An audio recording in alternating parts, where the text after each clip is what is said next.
The following podcast is brought to you by the Johners Podcasting Network, found exclusively at WrestlingWithJohners.com.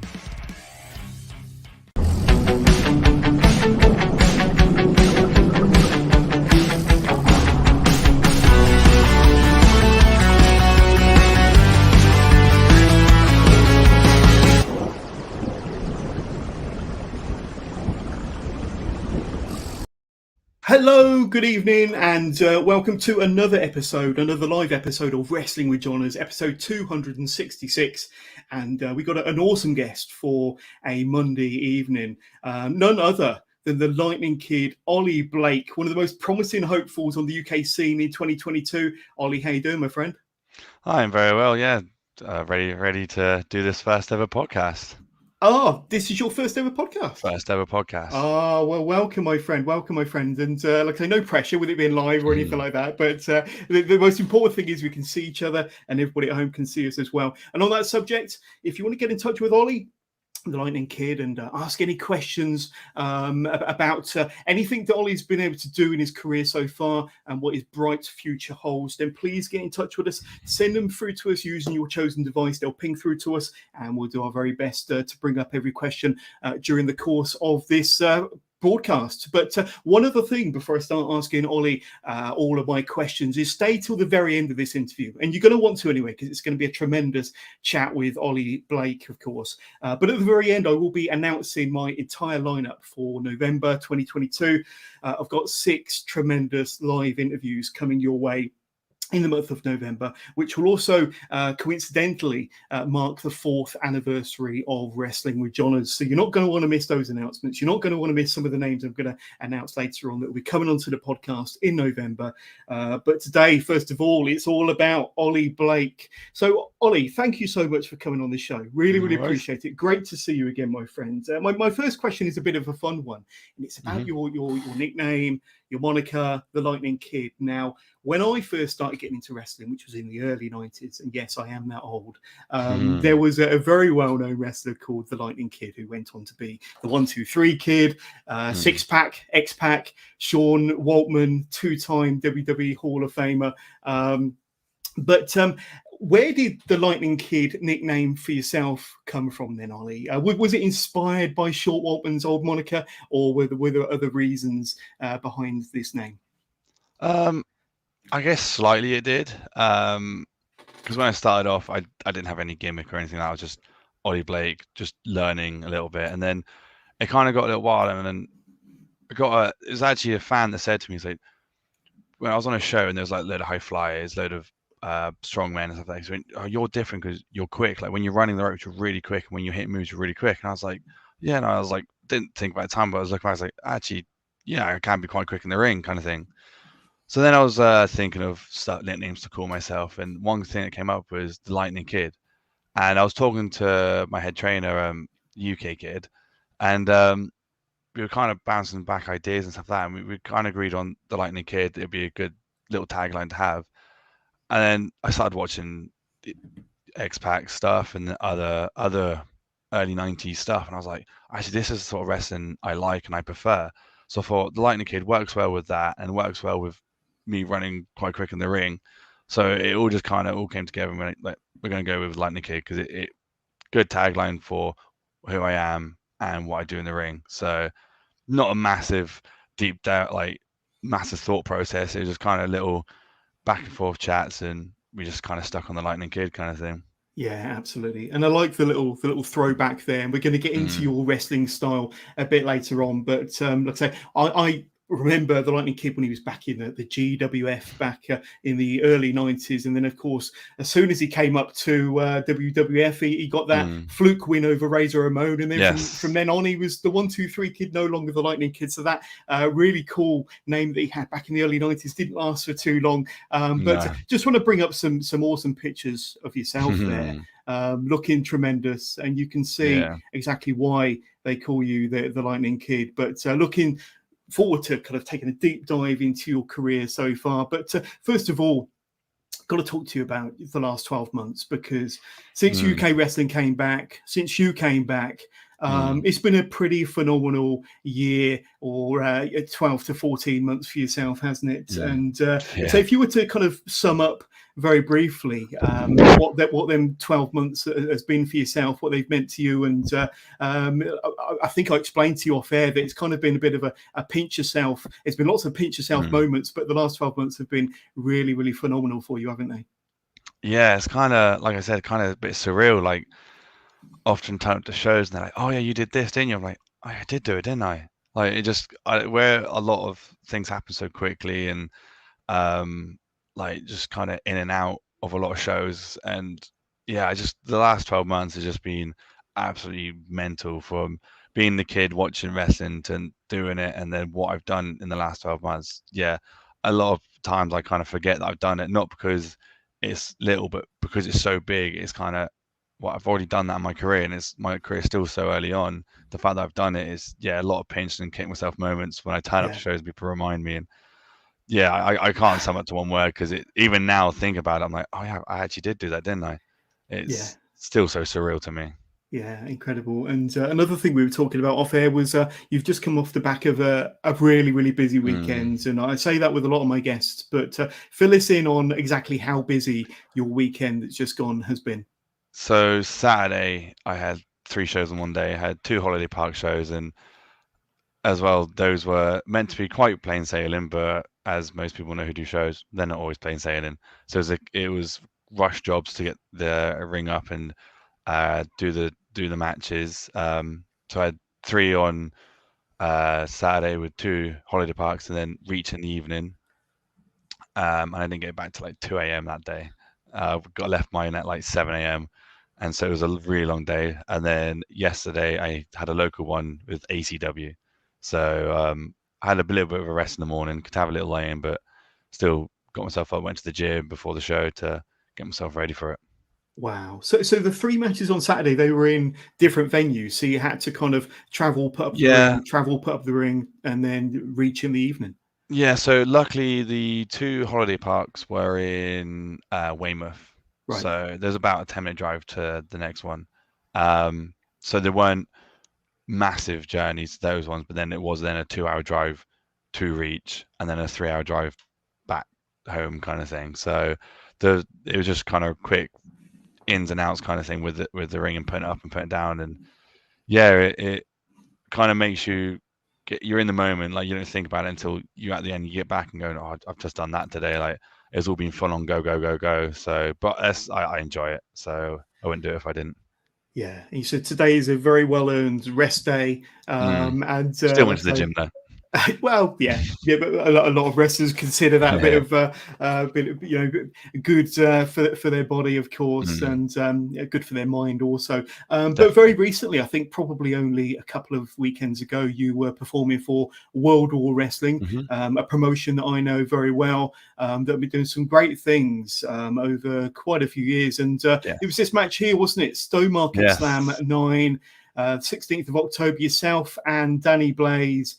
And like I say, always a tremendous action, fantastic production from the guys at World War Wrestling. They always put on some tremendous matches.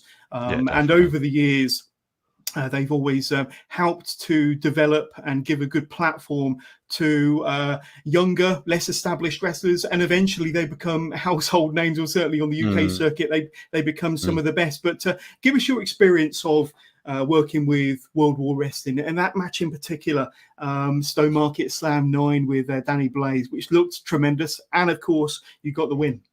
Yes, I got the win. It wasn't an easy win. Danny put up a really good fight.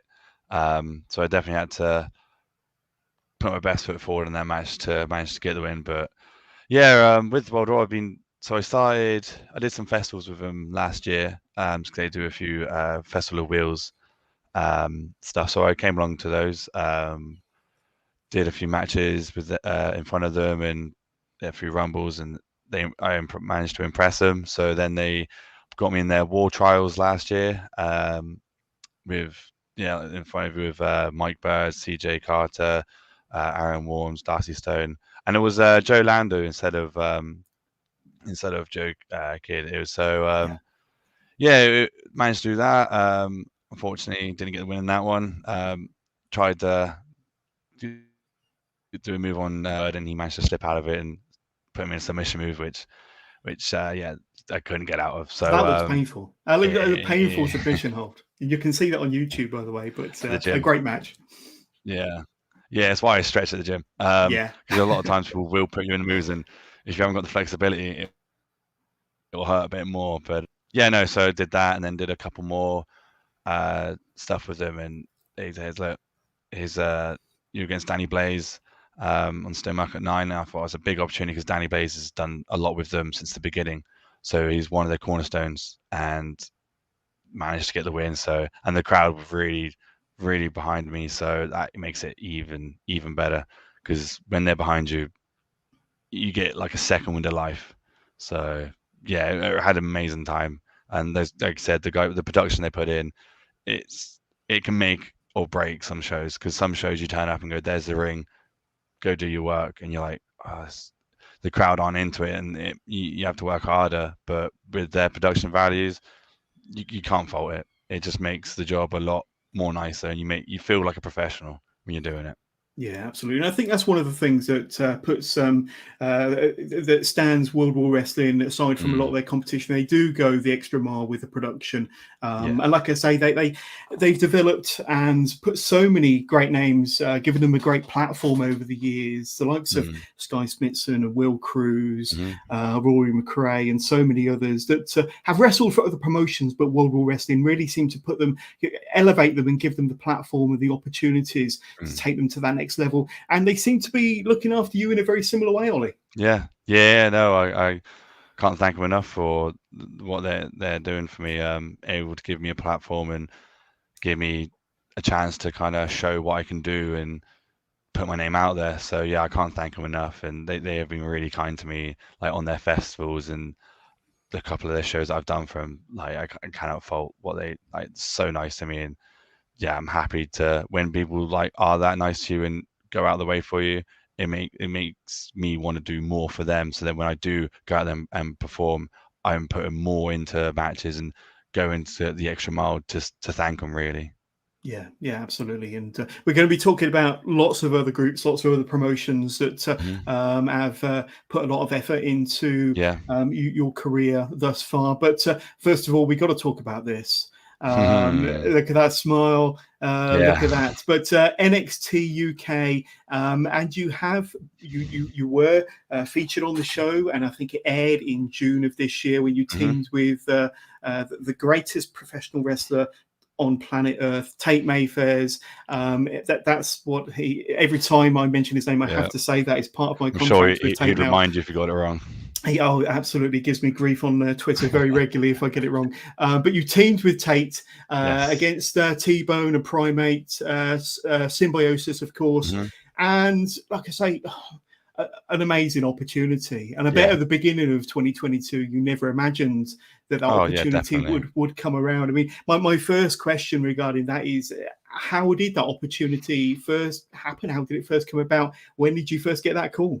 So I was talking about it to someone yesterday about it, and sometimes you get months in advance notice before you do something like this or anything in wrestling. This was a flash in the pan thing. So Monday evening, I just came off like 5 weeks of straight wrestling. I was thinking, right, I've got no bookings coming up. I'm gonna relax. I'm gonna let my body rest. I'm gonna maybe not go to the gym as much and just relax my diet and everything. So I'm sat there eating a bowl of cereal, and then I get a message saying there's an opportunity, and the person who gave me this opportunity was James Mason, first name drop, who said, look, there's an opportunity here. Can you get to London? And I was like, I put this bowl of cereal down, move it to the side so it was out of my way, so I stopped eating it. I was like, yeah. Did you think it was a rib to start off with? A little bit, because he can be a little bit ribby when I'm doing like shows with him. He does like to make jokes. So I thought a little bit. I was like, for a couple of seconds, I was like, is he joking? Is he just like trying to make me panic or something? But I messaged back saying, yeah, I can do it. Like, when do I have to get down? and he was like, "Can you get down as soon as possible?" And this was bank holiday, so the trains and everything, I couldn't get down into London in time because the schedules and everything. So I literally got the first train Tuesday morning, or first bus, first train straight into London. Did some tests that they have to do, then got to the performance center, and to walk in and see the facility they have, it was just took me back.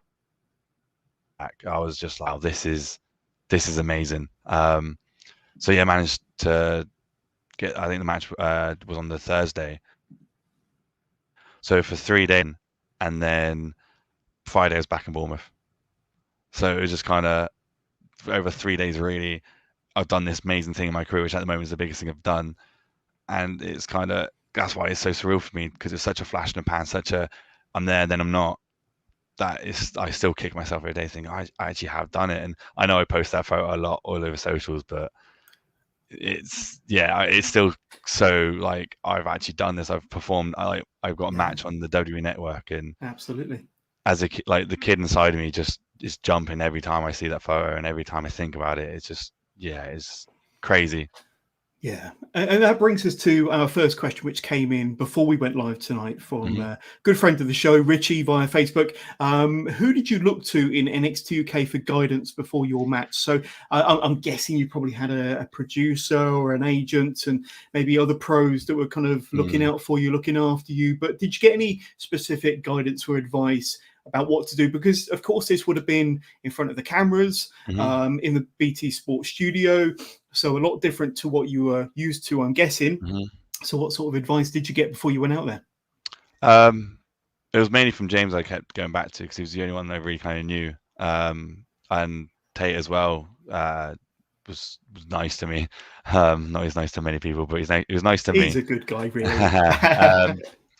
But no, yeah, like they just kind of kept giving me pointers, in like, because I obviously leading up to, I was getting really nervous and thinking, oh, this is going to be filmed and in front of like Shawn Michaels and Matt Bloom was watching it. So again, like people I watched when I was a kid wrestling is now watching me wrestle, and it was so nervous. So Tate and James, I couldn't thank them enough for calming me down, and the other wrestlers around there, and just to kind of made me feel welcome. Like no one kind of made me feel like I shouldn't be there, or made me feel like, oh, what's this kid doing here? Who is he? And stuff like that. Everyone I met was like really nice to me, and if I was list off all the people I could thank, we'll be here for ages. But everyone who I've ever spoke to and spent time with was just so nice and made me feel relaxed, which made it so much easier to go out there and do it, then come back, and everyone was so nice. And yeah, it was can't really pinpoint many people, but James and Tate, I'd say, were the two who I went to the most, because Tate I met a couple of times and also was tagging with him, and then James was one that got me the booking. So those who were the most people I spoke to, but everyone was just so nice to me. I can't thank them enough.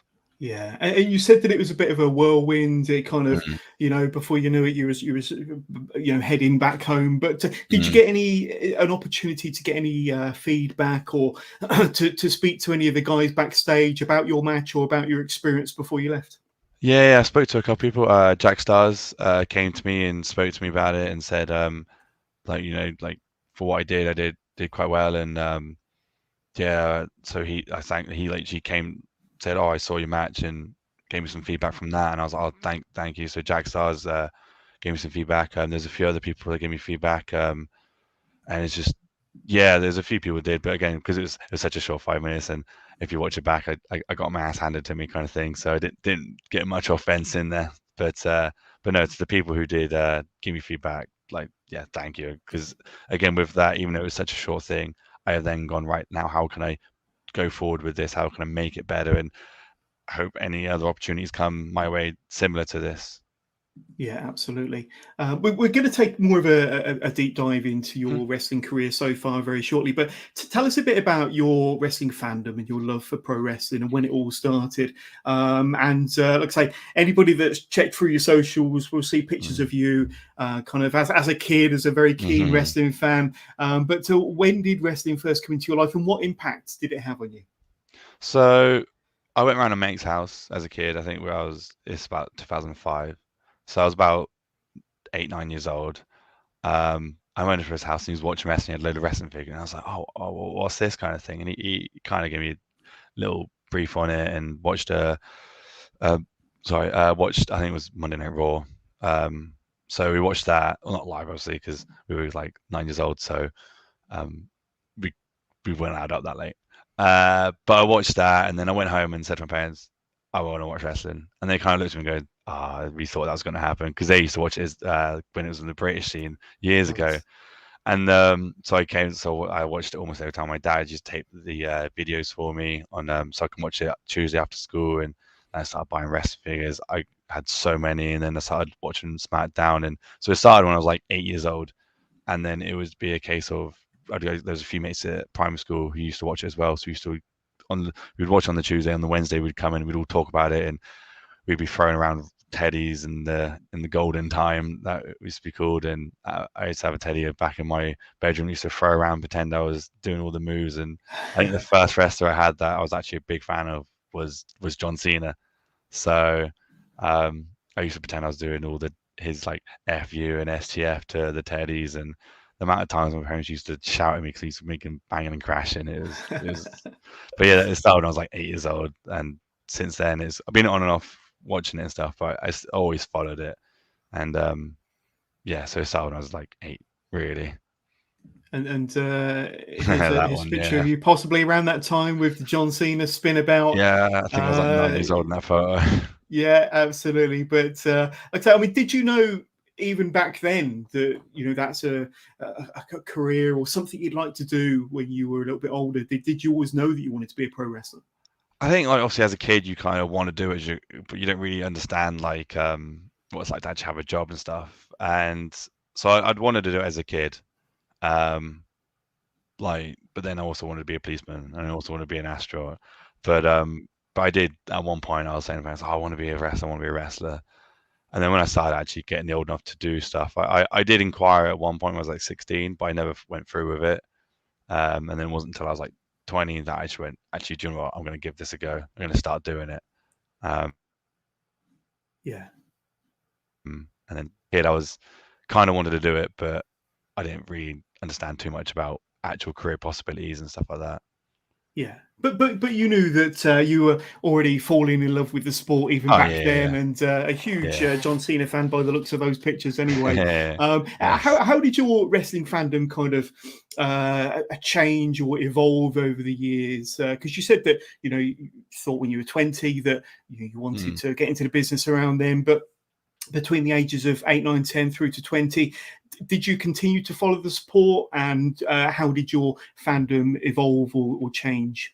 Yeah, I still followed it. Like, so I think till I was about 2009, I'd still watch tapes and stuff. And then obviously social media came more into fruition, like YouTube and stuff like that. So I'd watch a bit on that. And I can't remember when I first started getting on Facebook, but then I started following like W and stuff on that. But yeah, it's kind of, sometimes I would watch it religiously, then other times I'd kind of fall out of it and get more into like either football or rugby or something like that, just other sports. Yeah. But yeah, I'd always follow it. I'd always know what's kind of happening. But sometimes I was really into it where I would stay up till 4 a.m. watching it, and other times I just go, I just watch short 10-minute videos on YouTube of the whole stuff. But so that would kind of in and out till I was about 19, 20, and then it kind of got to a point, and I had a friend who was training at the time. He still is, still training with him now. And I just dropped a message and go, look, can I come down and give it a go? And he was like, yeah, sure, just come down on this day. And it was VPW that I started training at, and then since then I haven't looked back. Do you still train at it's Varsity Pro Wrestling, isn't it? Yeah. Do you still train there today? Yep, still train there today. With head trainer UK Kid and Skye Smitson. She's doing a lot of the training, so she beats me up a lot in the ring. So when I see her beating other people up, I'm like, yeah, that's what it feels like. Then obviously trainers like Lance Carl, Rob Holt, Nathan McKenzie, they've all helped me in my early stages. And then so I still train there now, even though I've done all this, I'm still like that. There's so much more I need to learn and do. So still turn up to training. Yeah. Did you get many matches under your belt before the whole lockdown scenario when UK wrestling was, kind of put behind closed doors or kind of shut down for a year and a half. Did you get many matches under your belt? Much experience before then? Yeah, so I started training in 2017, and then I made my debut in February 2018 against Lance Cole. So yeah, I had a few matches under my belt. They're a bit more sporadic whilst I was still learning and learning how to like hone in my craft. And so when I do go out, I'm not that kind of deer in headlights moments, which still kind of happen, but I was more comfortable and able to kind of go like, no, put my best foot forward and make sure I put on a really good fight in the matches. So I did have a few, didn't have many, not as much as some people have in their first year, but it was a bit of a slow build. And then I think because of the lockdown, it kind of got to points like, nah, I'm not taking no excuses now, no nothing. I'm going to take anything that comes my way and I'm going to hit the ground running. And it took a little while before that did, but yeah, not many before lockdown, but lockdown definitely lit a fire inside of me that kind of went, I've got no excuses now. I have to do everything, take any opportunity that comes my way, anything that, even like if it's a little like NXTUK, like little tiny thing, but it's a big opportunity, I'm taking it. And yeah, didn't look back since I started training, and definitely haven't looked back since lockdown. Yeah, absolutely. And during that kind of 18-month period where there was no wrestling, very few gyms open, and certainly no wrestling schools were open for the most part. How did you work on your body, your kind of physicality, weights, or anything like that? I mean, did you do a lot of work from home? Yeah, so the gym I go to did open up a few times during lockdown, like when they were able to. But again, obviously a few months later, then it shut again. So it was kind of stop start with that. And like most people, I try to work out from home, but the motivation isn't there when you're at home.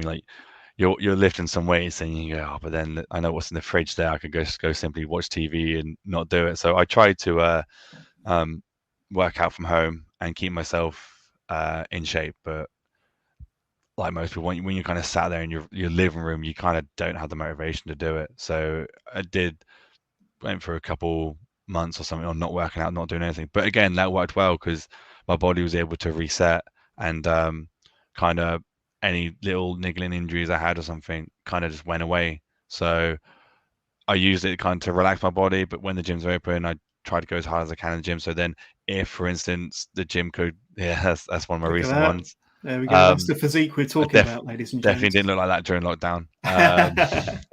But no, I tried to do what I could to keep myself healthy, but and in somewhat shape. But it was found quite difficult when you couldn't go out and do much kind of thing. So yeah, I just tried to do what most people did, really, home weights. But Yeah.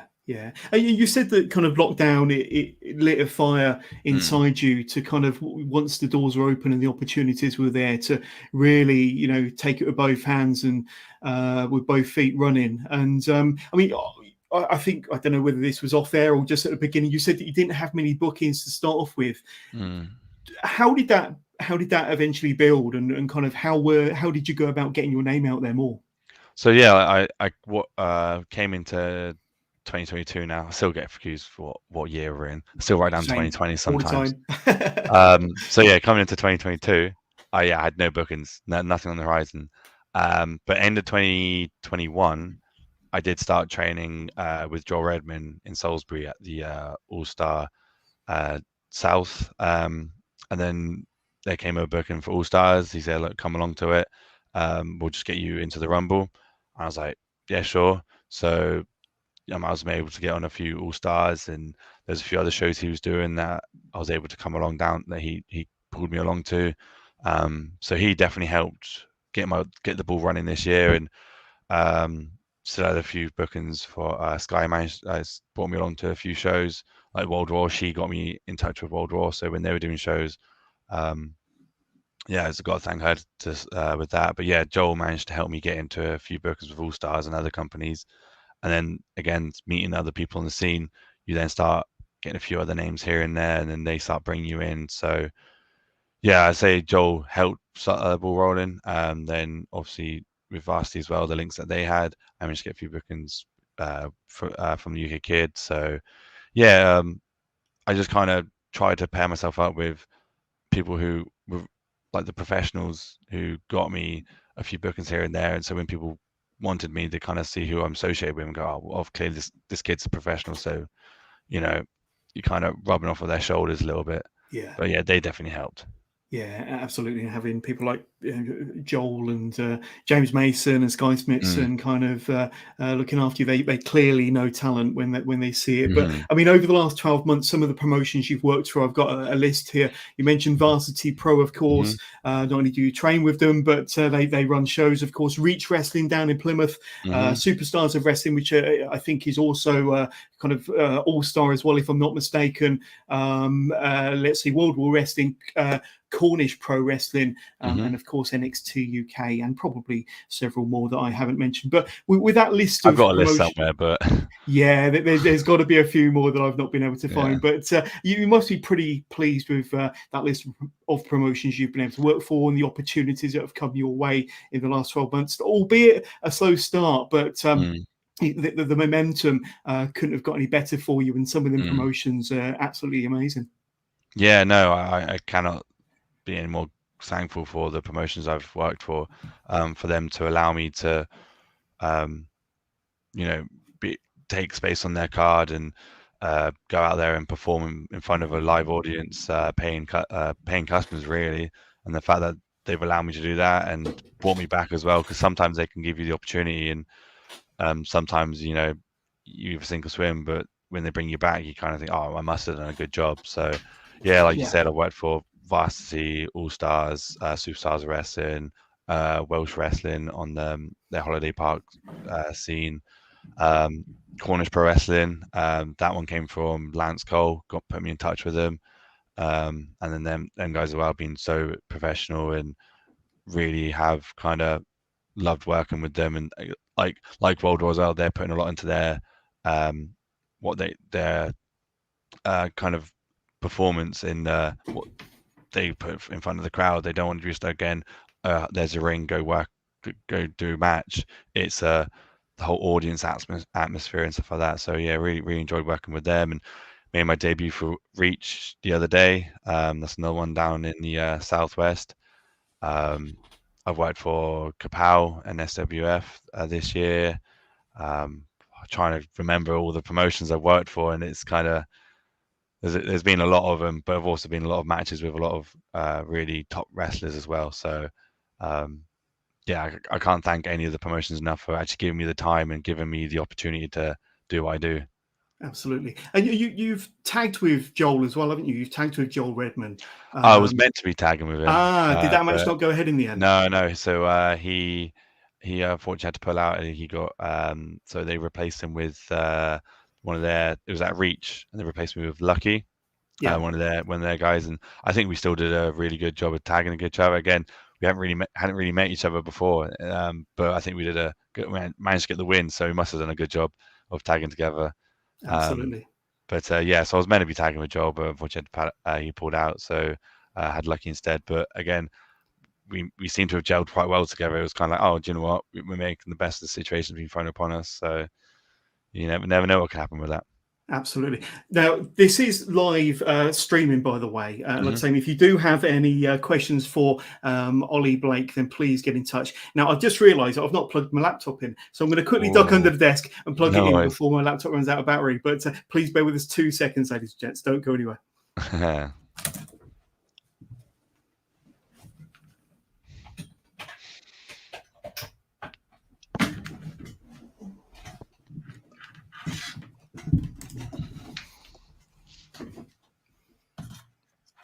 And we're back.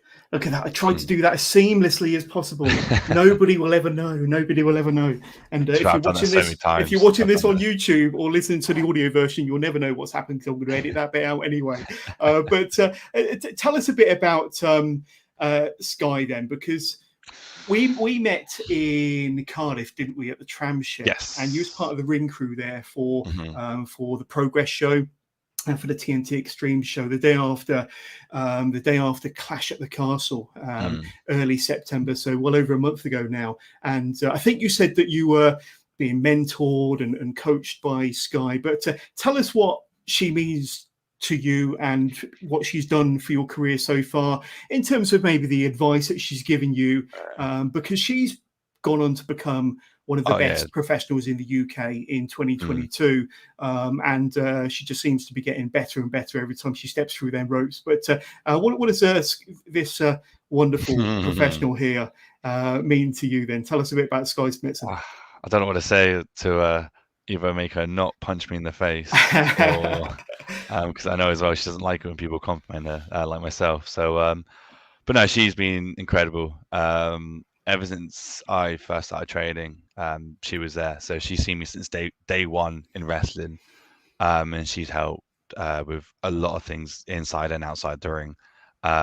Help calm me down, give me pointers, anything, either any troubles, personal troubles. So that I can't thank her enough for the time she's taken to help me in my career.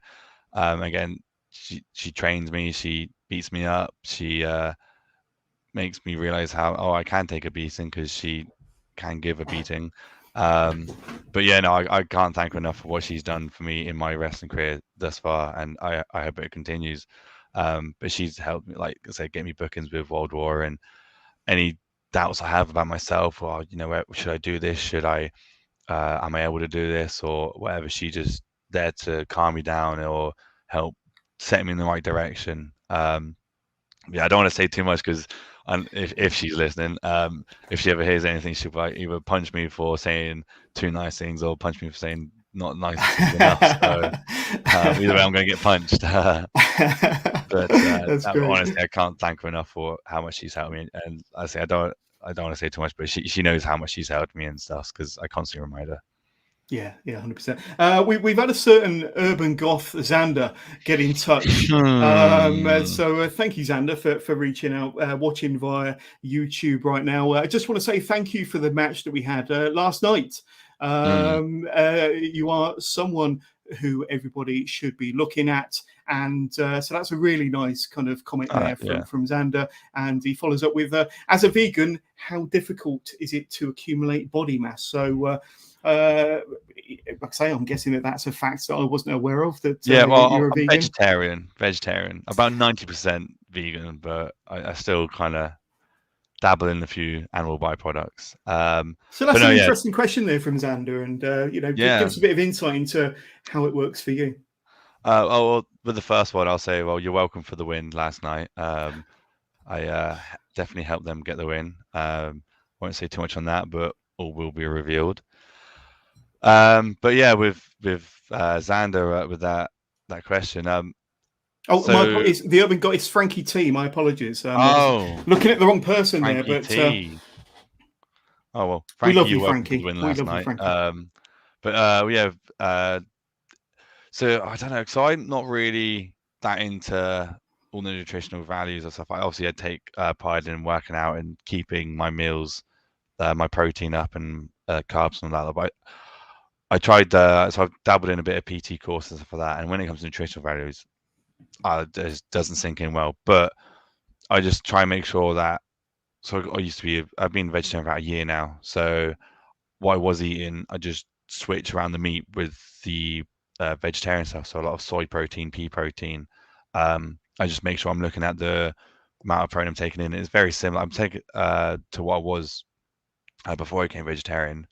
I think I got good genetics as well. That definitely helps. So I'm definitely blessed with that. But I still eat a few not so clean meals. I think everyone's allowed to do that once in a while. But I just try and make sure when I am eating properly, like my meal preps and stuff, it's all as clean, like not many, not too high in carbs or not too high in fats, and quite a lot of protein. So I know that stigma is if you're vegetarian, you're going to be stick thin. But I think I've kind of helped to prove that, you can still be a vegetarian and you can still have a decent body and still perform somewhat at the top in when it comes to like the cardio side of stuff. But I just try and make sure I'm getting about 160 to 200 grams of protein a day. Again, like all the whole, if I wouldn't be able to go ins and outs of what I eat because I'm not got a massive taste bud, so basic meals are fine with me. So I just try and eat as clean as I can. And again, if you have a burger here, then you have a burger. But yeah, just try and eat as clean as possible. Really, like you would if you were me, just try and eat as clean as possible.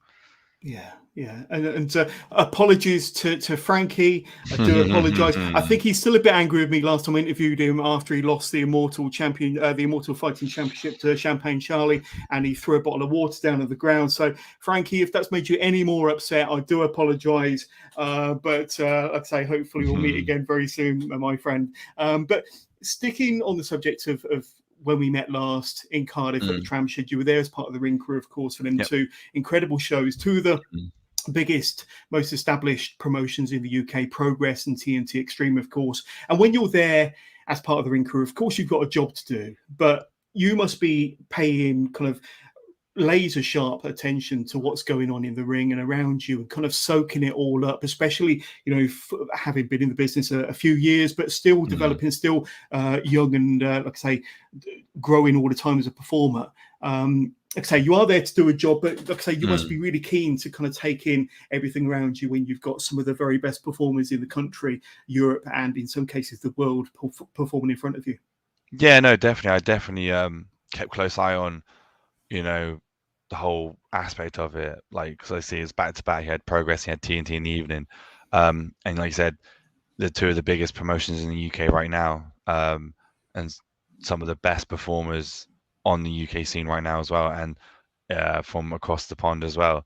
So yeah, I had very much close eyes on how these guys do their stuff and what makes them the best, and what can I do? What can I take away from this to improve myself? And then hopefully one day later on down the line, when I perfect it, I can be one of those people on there who people are looking up at to me and wondering how I do it. So yeah, I had very much close eyes on a lot of it, and sometimes I just did get lost in the moment watching them wrestle and watching how they do this, like the little tricks of the trade kind of thing, and the skills and that they put into their matches, into their performances, all the little nuances. Exactly, and something that the naked eye may not see, but to a wrestler would see. And I watched as close as I could, but still enjoying it as a fan, still doing the job I had to do there, and watching it as a wrestler herself. And yeah, it was a massive thing to be part of. And again,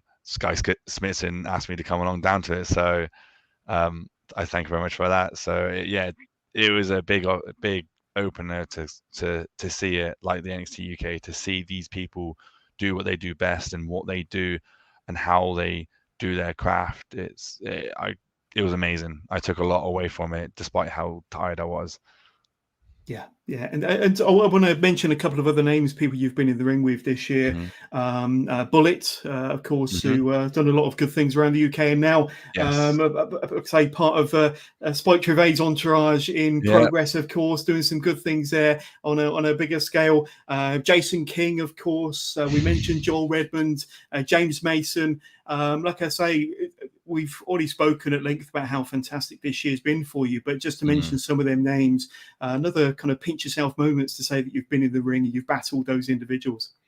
Yeah, it's funny as well because so Joel, when he was obviously in WWE, I was I don't know how old I was. I don't want to say that my age because it might make some people feel old, but yeah, I remember watching him winning the tag team championships, and I was a massive fan of that tag team, him and Adrian Neville at the time. And to then kind of to not only to train with him as well and to step inside the ring against him, it was again a pinch yourself moment, like, wow, you're actually doing this, like someone you watch on TV, in the ring with. And James Mason as well, to step in the ring with him, who's considered the best wrestler in the UK at the moment, on the British style of stuff. It was kind of like, wow, like if you told me when I first stepped into training, this is what you're going to do by the time, like this time here, I'd have laughed in your face and gone, no, I'm not. Like, I probably won't even get into a match, let alone do all that stuff. But yeah, to to have some of those names thrown around, and you see like who I have been in the ring and shared the ring with, or even just a locker room with. It's sometimes I do catch myself kind of in awe of the wrestlers there. So I kind of be professional, but as the kid inside is like, look, that's that person over there. Look, that's that person over there, and you kind of think, you got to be professional. But yeah. I kick myself almost every day. I look back at all this stuff. Yeah. And something else I noticed in my research is that you're not too bad at cutting promos as well. Now, I saw a promo that you cut on Jason King ahead of your match with him for Cornish Pro Wrestling, and like I say, I was very impressed, to be honest with you. I don't know whether promos come naturally to you, and not really. like I say, the Lightning Kid versus the Burger King, I think you called him, but it was a really fun, well put together, Thank you. And like I say, it was a great promo. Is that something you enjoy doing and something that comes naturally to you? It doesn't come naturally, no. I'm sure most people probably realize now, listen to this interview, I'm not great when it comes to talking. I try my best to seem as like I know what I'm talking about, but sometimes it just comes off, just rolls off the tongue, and once I've said it kind of thing. But no, I'm not overly great at promos, but I'm trying to, so I listened to William Regal's podcast, and he says on it, he said, you got 10 minutes when you're brushing your teeth in the morning, why don't you just cut a random promo? And that's what I've been doing, just trying to cut random promos about anything. You're walking down the street, you see someone crossing the road, you don't like the way they walk, and then you just cut in your head, you're cutting promos and stuff like that. And when you say out loud, it does seem quite stupid, but again, it's these reps, it's these things you're doing just to kind of get used to it. So then when you are, because last night at ECW, I did a promo at the beginning, and again going out there, I was really nervous, and I think I pulled it off. But it's not a natural thing to talk in public and talk into a camera for me. But again, with wrestling, it wasn't a natural thing to me. So it's all about getting used to it, putting the training in, doing as much as I can, like doing these podcasts and stuff like that to try and get used to it. So then when I do it and it does go out, and trust me, you haven't seen the outtakes of those promos. There's a lot of them. That was like the best of quite a few. So yeah, it's not a natural thing, but again, it's something I'm trying to build on, trying to work on. So then when I do have to do promos on a match, or when I do a promo about anything, it just comes off naturally.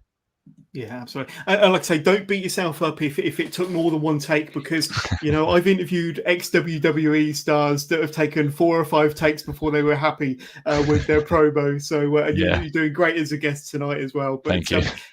Let's talk a little bit about your in-ring style as well, your kind of abilities in the ring, some of your moves, because as you mentioned at the top of the show, you've got the nickname the Lightning Kid because you are fast-paced. You come off the ropes very, very fast.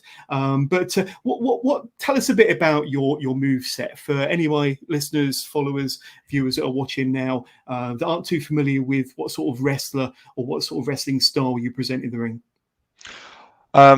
I got a massive compliment the other day from James Mason, and it was that I'm more basic than he thought I was.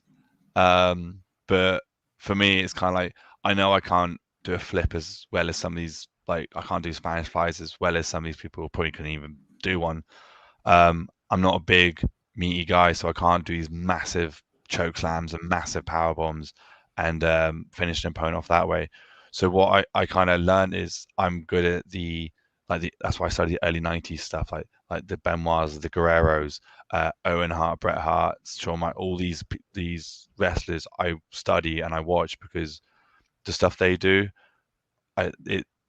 it's what I enjoy watching. So I know as well I can perfect it. So when I do it in the ring, when I'm doing a body slam or a hip toss, I know I can do that better than most. So why would I try and do these suicide dives when I can't do them as well as other people? They won't be as effective as other people. Why would I try and do a choke slam when I'm not a 7 foot tall guy, so I can't lift someone up all the way? I can't lift them all the way up and bring them all the way down. So why would I do these moves? I might as well do the moves I know I can hit well. And like Owen Hart wasn't the biggest guy in the ring, but the moves he did were effective, and you looked and go, yeah, he made them look, but like to his size, you wouldn't doubt that he'd do it. So my moveset isn't extraordinary, isn't very appealing to some, but I know I can do it, and I do it well. Like the Miz said, what I do it, so I know I can still wrestle night in and night out. I can still do 3 matches in one day. I can still do all this stuff. That my moveset isn't the most glamorous of stuff. It's probably more basic than most, but it's what I can do well, and I know I can hit it and hit it effectively. Yeah, and you just said it a moment ago that James Mason kind of was a bit surprised that your move set was a bit more, dare I say, basic. But because of your nickname, the Lightning Kid, do people expect you to be flips and dives and a bit more flashy than you are? I think sometimes they kind of thought, oh, I thought you'd be able to do a bit more of this stuff. And because when I first got the nickname Lightning Kid, I was more leaning towards that side of stuff. Right. I was leaning towards the whole Rey Mysterio, Jeff Hardy, and all this stuff. And then I quickly realized, okay, I can't do what they can do. But again, the Lightning Kid, like for me, the Lightning Kid's more of an old school wrestler. He's more of the early 90s stuff. Like you said, when X-Pac had that name, it was the early 90s. He was a kid coming onto the scene, and yeah, I can still hit a Hurricanrana and top rope crossbody. But again, when I do these other moves like the hold to hold, that's why I went to Joel's school to learn the hold to holds, how to do them effectively. So then you might be able to outflip me, but once I've got you in a hold, you're going to struggle to get out of it. Or when I start picking up my pace and start going, you're going to struggle to keep up with me, because it's just a vast range of more the old school British style wrestling. That's what I kind of more evolved it into now, rather than the whole high flying, the nips and flips. Yeah. Yeah, absolutely. And I like the fact that you're kind of mixing different styles. Like you say, you can still do a Hurricanrana when needed, but like I say, hold for hold, and like I say, the more technically proficient style of wrestling is going to add, years to your career, Exactly. and like I say, get you more places as well. But we did have another question that came through before we went live tonight from Jake Pugh. Renowned ring announcer and commentator, asking who are your dream opponents on the British scene. So like you say, you've got your teeth into like I say, some legends of the business already, some great names up and coming on the UK scene, but there's so many more that have been around for years, and others like yourself that have been bubbling under the surface, and all of a sudden their careers have exploded in the last 12 months. But are there any names in particular, any that you want to get in there and work? It's funny. I was actually started to make a list the other day of people who would like to submit, like people going to do like the 2023 wish list. I started to put that together, and there's a lot of names on there. There was a lot. I'd like to have a one-on-one singles with Mike Bird. I had that, like I had an all trials match against him, but yeah, I'd like to have a one-on-one with Mike Bird. I'd like to have one-on-one with Dan Maloney. Just because he's just so different to what I do. I think hopefully we can, when we go into that ring, it kind of brings out the best in both of us. Or best in me anyway. Who else? There's loads. I got this like on my phone, which is unfortunately over there charging. I'm really bad at remembering stuff. Well, at least you plug things in, unlike me. Yeah. That's all right, but that bit's edited out. So carry on. But there's loads of them. That I'll make the list go live soon. Maybe in a couple of months when I've filled out the list. But there's a lot of people, like I said, people on the underscene. Joe Lando, hopefully when he's back from injury, I can have a match with him again, because he's the sort of the wrestler. How he wrestles was what I was going down, but then I kind of quickly diverted to the other way. So it'd be nice to have a match against someone who does the stuff I was going to do, and to see if I did do that, how would it have gone. And there's a few guys at Joel's school who I'd like to have a match with. Ripper Reed, I'd like to have a match with him. There's some great things, yeah. There's a lot of people out there who, I think, say once this goes live, I'll tag everyone in it. But at the moment, I'll take anyone that comes my way, whether it be a former opponent or a new opponent. I'll happily step in the ring with anyone, just to test myself as well, to see if I'm better than I think I am, or if there's loads more I have to improve on, and how am I going to improve on it. Absolutely. Now, we got another question that came in a moment ago. It's just going to come up Facebook user on here because they've not entered their name in yet. But what companies do you want to work for that you haven't done so already? So we listed quite a few companies that you've had the pleasure of working for over the last 12 months. But have you got a bit of a wish list, not just of future opponents, but maybe future companies? Progress, I'd like to wrestle on there one day. T&D, I'd like to wrestle on there because obviously seeing them live and being at the shows, you kind of you see the following they have as well, and it's so incredible. So they're maybe distant future, but definitely ones I'd like to wrestle on. Yeah, there's quite a few I'd like to. SWW, I've wrestled a couple guys on their shows, and there's a few guys that they book who I'd like to wrestle. CSF, EWE. I just try and think of different companies that spring into mind. Again, there'll be a list of that coming up soon, but off the top of my head, they're the three that I can think of. But there'll be loads. And again, if any company wants to book me, again, drop me a message to talk, and happy to sort something out. Absolutely. We'll make sure that your links are in the description to this podcast so that they can just click and find and reach out to you very, very easily. And that question was actually by a good friend of the show, good friend of mine, Jay White, who is the promoter of Immortal Wrestling. So, hi, Jay. I'd like to wrestle on his show. I'm more than happy to wrestle on that one. Absolutely. Well, no, you've said it. I'm sure Jay's probably pinning a DM to you as we speak. But let's talk about some of your proudest moments then, because we've already spoken about a few of them already. But are there any kind of really, really proud moments, maybe a top one or two that really jump out at you from your time in the business so far? Making my debut, that was definitely a big moment. Again, the kid inside me who used to wrestle with his mates and wrestle in his room and get told to quiet down because he's making too much noise. That definitely was a massively proud moment as well, to go out there and to do it. And I was so nervous before I went out there, and then as soon as I went out there, kind of something took over me, and it didn't seem like I was out of place too much. Yeah, definitely, like on your debuts, you just feel a bit nervous and stuff like that, but it just felt like, this is what I want to do. This is definitely the career path I want to follow.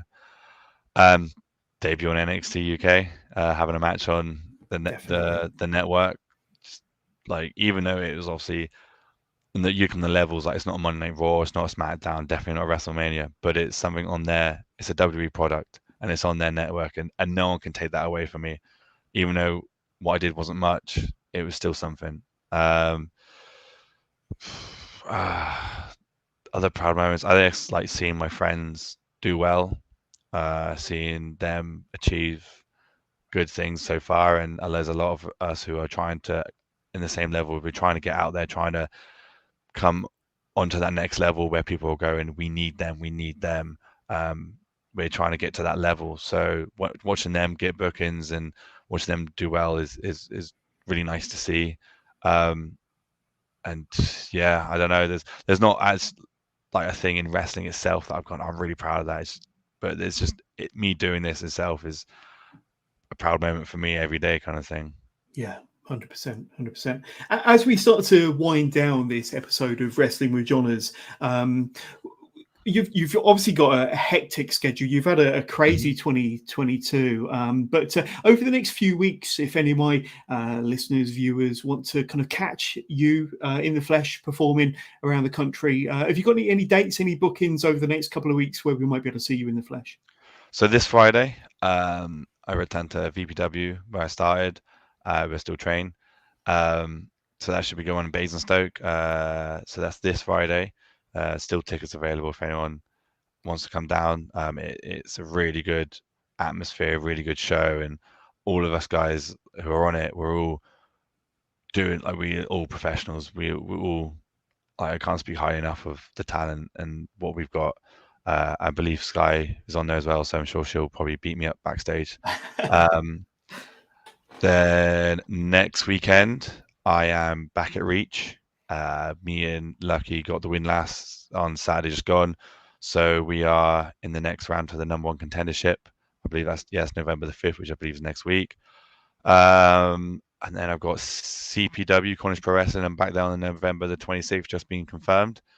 So anyone in the Cornwall area, come down. Again, it's another really good show that are really trying to build something with it. So I'm happy to be a part of that as well. And the guys are really professional. Can't fault them for that. World War Wrestling, I got them on November the 19th at Community Chaos. Trying to think of what else I've got on top of my head. Oh yeah, back at ECW on December the 3rd, and I won't speak too much on that at the moment, but there'll be a video going out shortly about that. Nice. But yeah, there's a few coming up. I think like I said before, I got a possible 9-weekend. I'm possible already into a 9-weekend straight of wrestling. But anything Wow. that any bookings coming up goes straight on my socials. So Awesome. That's awesome.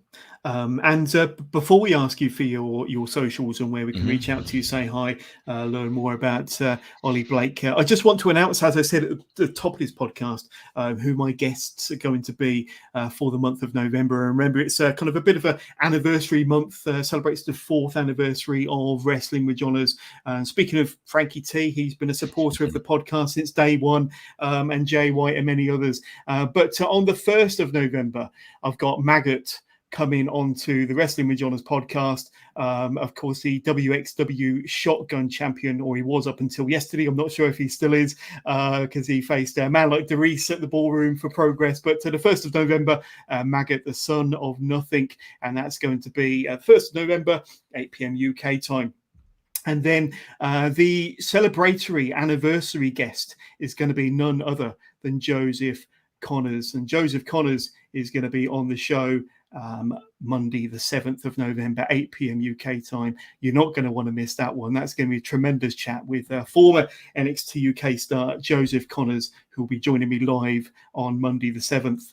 And then episode 3 of my Legends Masterclass series, my guest will be none other than Adrian Street and Miss Linda. They'll be coming onto the show. I'll be recording mid-November. That will hopefully be going out in 2 parts, very similar to my Marty Jones episodes and my Tony St. Clair episodes. I'll be recording mid-November. Adrian Street, exotic Adrian Street, no less, and Miss Linda will be coming on to episode 3 of Legends Masterclass.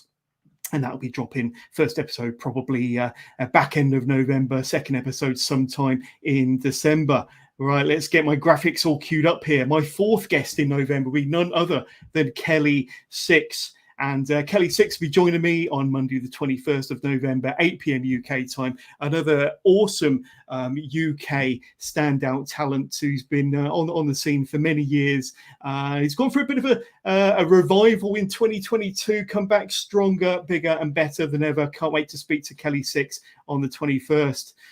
Guest number 5 is none other than the brand new unstoppable British wrestling heavyweight champion, the King of Bedlam, Rob Drake, younger brother to James Drake, NXT star, of course, doing great things over in NXT and WWE. But Rob Drake, the brand new unstoppable heavyweight champion, I met him over the weekend. A tremendous talent, got a real good upside and a very exciting future ahead of him. He'll be my guest on Thursday, the 24th of November. And then to cap off the month of November, I've got this guy here, referee extraordinaire, Scott Bell, who's had a really fantastic 2022, full of highlights. Of course, refereeing at the recent 1PW return and reffing all over the country, one of the best referees in the country. And he will be my 6th guest on Wrestling with Johners in the month of November. And I'm going to be very, very tired by the end of it. But there we go. Ollie, probably some familiar names to yourself there and a pretty solid lineup for November. yeah, it looks like you've got quite a busy schedule ahead of yourself as well. Yeah, 100%. Lots of prep involved in those, but really looking forward to speaking to some of those. Oh, absolutely. But before we let you go, an opportunity, as promised earlier on, for you to throw out your socials where we can reach out to you, say hi, get to learn more about Oli Blake, maybe see some of your footage or maybe buy some merch if you have any. But the floor is yours, my friend. Yeah, so I'm on Facebook, Instagram, and Twitter. I believe it's all under Oli Blake. May have a PW in there, some of them. I'm on there. I was on Twitch for a while. Since we kind of getting back into wrestling, I kind of haven't done anything for that on ages. It was just me playing games. So if you want to follow that, more than welcome to, but I probably won't be on active on there. I'm on TikTok as well. I've got a few videos on there. One of them is got quite a few likes and views, but it's not a wrestling one. It was just me bored, listening to a song, going, "Oh, I'll make a edit out of that song." But yeah, I'm on those, and all of them are under Oli Blake. Again, it might have a PW into some of them. But yeah, anything I'm active on just goes straight onto there. Mainly Facebook and Instagram. Twitter, not as good on there, but yeah, Instagram and Facebook. They're, if anything, I post wrestling wise or gym wise or else, just go straight onto those. So yeah. Yeah, and all of your social pages are definitely worth a follow. We'll make sure that the links to all of those are in the description to this show. So just click on those and go and give Oli a follow. But Oli Blake, the Lightning Kid, it's been tremendous speaking to you. I want to thank you so much for coming on and being a guest on Wrestling with John's episode 266. And like I say, hopefully in a year or two, somewhere down the line, we'll be able to do a part 2. But I want to thank you so much for your time. No, thank you very much for having me on there. Yeah, it's still quite early on, and it was surreal to have you kind of drop me an email going, "Oh, would you mind being a part of this?" Because you look at the guys you've interviewed. I was just, oh wow, like someone actually wants to interview me, actually wants to sit down and talk to me. This is amazing. But yeah, no, thank you very much, and yeah, hopefully next year, if I can build on this year, I will definitely try my hardest to do it and have a bit more stories to tell, hopefully, and hopefully a few more wrestlers I've been in the ring with, and yeah, just build up that CV. But yeah, like thank you to all people who've shared, who's willing to take time into helping me improve my skills, and all the promotions are willing to book me and train anyone willing to train me. Like I can't thank them enough. You've helped me more than probably what you know, and I try to repay them by doing a really good job in the ring, but sometimes I walk out thinking, oh, I should have done better there. But no, yeah, thank you for having me on. Really appreciate it. No, it's my pleasure, and like I say, certainly one of the brightest, most promising up and coming talents in the UK. So, like I say, watch this guy, follow this guy. He's going to be everywhere in the next year or two. But Oli Blake, thank you so much for your time, my friend. Thank you. Thank you.